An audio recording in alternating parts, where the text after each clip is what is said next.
AVM நிறுவனம் தன்னுடைய அறிமுகத்துக்கு வழிகோலி இருந்தாலும் தான் உயர்ந்த பின்னால் தொடர்ந்து வாய்ப்புகள் கொடுக்காத ஆதங்கத்தில் இருந்த சிவாஜி அவர்களுக்கு இந்த படம் கதை சொல்லப்பட்டதாம். அவரோ இந்த படத்தில் எனக்கு நடிக்க என்ன வேலை இருக்கிறது அப்படின்னு தயங்கி இருக்காரு. உயர்ந்த மனிதன் படத்தின் கதையை முதலில் கேட்டபோது சிவாஜி அவர்களுக்கு பிரதான கதாபாத்திரத்தை விட நாயகனின் நண்பனாக வரும் டாக்டர் கதாபாத்திரம் தான் ரொம்பவுமே பிடிச்சிருந்துச்சு. அதுக்கு தான் முக்கியத்துவம் இருப்பதாக அவர் கருதினார். ஆனால் அது அசோகனுக்கு முடிவாகி இருப்பதை சொன்னதும் இன்னும் தயக்கமாம். காரணம், அப்போது அசோகனுக்கும் சிவாஜிக்கும் சிறு மனஸ்தாபம் நிலவிய சூழல். ஏவிஎம் சரவணன் வற்புறுத்தி அவரை நாயகன் கதாபாத்திரத்தில் நடிக்க சம்மதிக்க வச்சாரு. திருவிளையாடல் படத்தில் நடிக்க சிவாஜி அவர்களுக்கு 2 லட்சம் சம்பளம் தரப்பட்டிருந்துச்சு. அது ஈஸ்ட்மேன் கலரில் எடுக்கப்பட்ட திரைப்படம். உயர்ந்த மனிதன் கருப்பு வெள்ளையில் எடுக்கப்பட இருந்ததால 1.5 லட்சம் ரூபாய் சம்பளம் பேசப்பட்டது. அந்த நேரத்தில் ஹிந்தி பட தயாரிப்பில் ஏவிஎம் பிஸியாக இருந்ததால சில மாதங்களுக்கு உயர்ந்த மனிதன் படப்பிடிப்பு தள்ளி வைக்கப்பட்டது. அதையும் கடந்து இந்த படத்தை உருவாக்கும் வேளை குழந்தையும் தெய்வமும் படத்தை உடனடியாக எடுத்து முடிக்க வேண்டிய நிர்பந்தத்துல இயக்குனர்கள் கிருஷ்ணன் பஞ்சு அங்கே போக மேலும் ஒரு தாமதம். என்ன தாமதம் வேண்டுமென்றால் நாங்களே படத்தை மேற்கொண்டு தயாரிக்கவா அப்படின்னு சிவாஜி அவர்களின் தம்பியே வந்து கேட்க வேண்டிய நிலைமை. படம் கைவிடப்பட்டதாக சிவாஜி கணேசன் நினைக்க நிலைமையை எடுத்து சொல்லி படம் தொடங்கப்படும், சற்று பொறுத்திருங்கள் அப்படின்னு முன்பணமாக 50,000 ரூபாய் அவருக்கு தரப்பட்டது.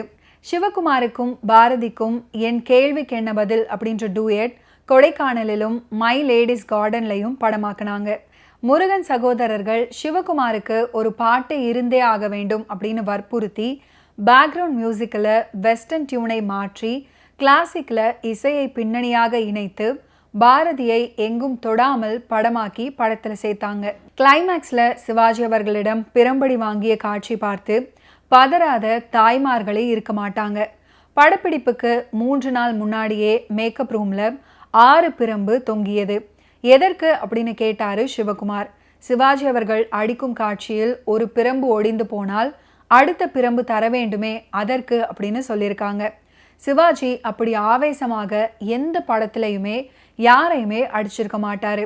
சவுகாரும் பாரதியும் 2 புறமும் அவர் சட்டையை பிடித்து இழுக்க சட்டையும் கிழிந்து போகும்.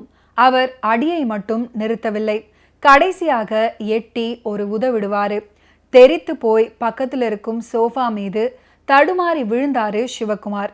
வலது கை மூட்டு கழண்டு வந்து விட்டது. அப்போது ராம் தியேட்டர் அருகே 24 மணி நேர ஆஸ்பத்திரி ஒன்று இருந்ததால இரவு 10 மணிக்கு போய் மூட்டை திரும்ப மாட்டிக்கொண்டு வீடு வந்து சேர்ந்தாரு சிவகுமார். உயர்ந்த மனிதன் திரைப்படத்தில் MS விஸ்வநாதன் அவர்களுடைய இசையமைப்பில் அமைந்த ஒரு அற்புதமான பாடல் தான் அத்தானின் முத்தங்கள் அப்படின்னு தொடங்கக்கூடிய பாட்டு. இந்த பாடலை இசையரசி P. சுசீலா அவர்கள் ஃபென்டாஸ்டிக்காக பாடியிருப்பாங்க. பாடலுக்கு உண்டான வரிகளை வாலி அவர்கள் எழுதியிருந்தார். ஒரு காட்சியில் மலையின் அழகை ரசித்தபடி வந்த சிவாஜி அவர்கள் ஒரு இடத்திற்கு வந்ததும் காரை நிறுத்த சொல்வார். ஏன் அப்படின்னு புரியாமல் காரணம் கேட்ட மேஜர் சுந்தரராஜன் கிட்ட, இந்த வழியாக நாம் சிறு வயதில் பள்ளிக்கு செல்லும் போது நடந்த நிகழ்ச்சிகள் ஞாபகத்துக்கு வந்துவிட்டன அப்படின்னு கூறி அந்த நிகழ்ச்சிகளை பற்றி மனம் விட்டு பேசுவார். இந்த இடத்தில் ஒரு பாடல் வந்தால் நன்றாக இருக்கும் என்றார்.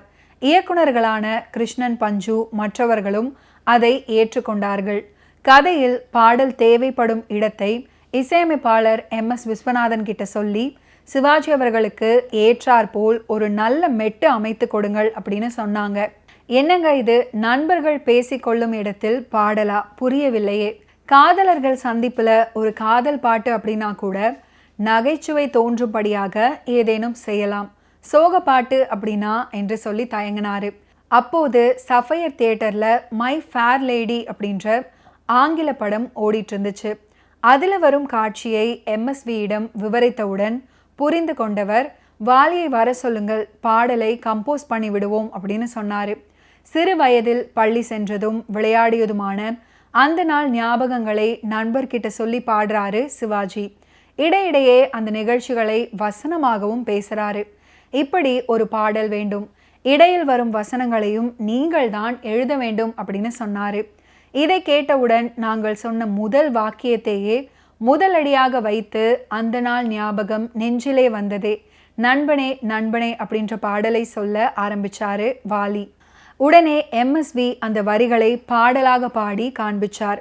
இப்படியாக வாலி எழுதவும் எம்எஸ்வி பாடவும் கம்போசிங் சிறப்பாக முடிஞ்சது.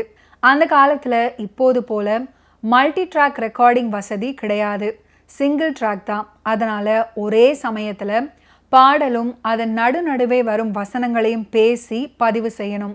இதுக்காக சிவாஜி, மேஜர் சுந்தரராஜன் 2 பேரையுமே ரெக்கார்டிங் தியேட்டருக்கு வரவழைத்து ஒரு மைக்கில் டிஎம்எஸ் பாட, இன்னொரு மைக்கில் சிவாஜியும் மேஜர் சுந்தரராஜனும் ஜோடியாக வசனம் பேச இந்த பாடல் சிறப்பாக ஒளிப்பதிவு செய்யப்பட்டது. அந்த நாள் ஞாபகம் நெஞ்சிலே வந்ததே அப்படின்ற பாடலை டிஎம்எஸ் பாடினாரா இல்லை சிவாஜியை பாடினாரா அப்படின்னு 1000 முறை கேட்டாலும் சந்தேகம் வரும். அந்த மூச்சிறைப்பெல்லாம் சரியாக வர வேண்டும் அப்படின்றதுக்காக ரெக்கார்டிங் ஸ்டூடியோவில் வேகமாக ஓடிவிட்டு உள்ளே வந்துவிட்டு பாடியிருக்காராம் டிஎம்எஸ்.